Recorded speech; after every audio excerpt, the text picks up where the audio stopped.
Someone said, I'm not familiar with the program Fast Forward or Fast Forward. I call it Fast Forward. Anyways, I've used it before. Fast Forward is a program to teach receptive language.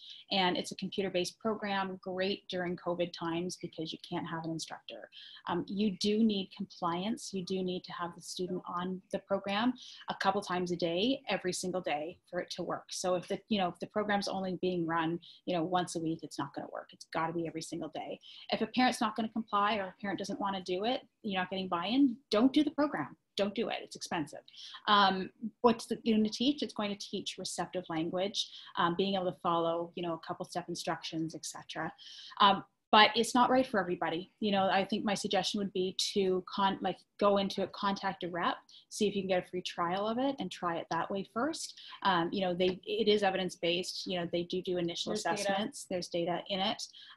You're saying that the person, that the parents don't want to do it because they think, they need a teacher for dyslexia. Well, dyslexia is very different than a receptive language, so maybe it's not the right approach if it's more about having trouble reading than it is receptive language. But anyway, I would endorse Fast Forward for someone who has or who needs receptive language. But again, contact a rep who's very familiar with it, see if you can get a free trial. Most of these reps will give you something because they want to sell you the product, right? What I love as a replacement for Fast Forward, if you don't want to make that big investment or if the child isn't into it, is that app, the super duper app that has Here Builder. Yes, Here Builder is fabulous. It also records data, and it's a little bit more fun.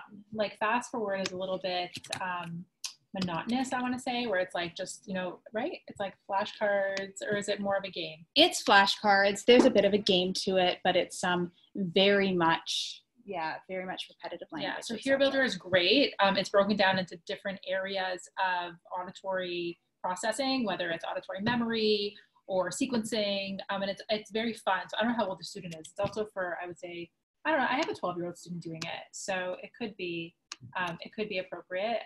Yeah, so it's more fun. So try that, Here Builder. HereBuilder.com. The first one I like is the following directions. That's the one Shira's talking about, but there's also auditory memory, auditory processing, etc. It's a subscription based, but it's actually fairly reasonable. I think it's about $100 a year per student, or you can get it as a school.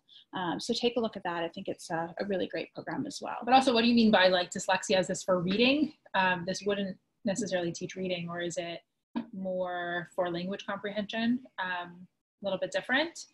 Do you have any suggestions for, if you're looking for something in terms of reading, my suggestion would be to go the direct instruction approach. So, when I talk about direct instruction, I'm talking specifically about the SRA programs written by Siegfried Engelmann, meaning there's Teach Your Child in 100 Easy Lessons, there's Reading Mastery, and there's a few other reading programs out there, but those ones are evidence-based, and I've used them a lot, and with a lot of students who do have reading difficulties, and that's amazing.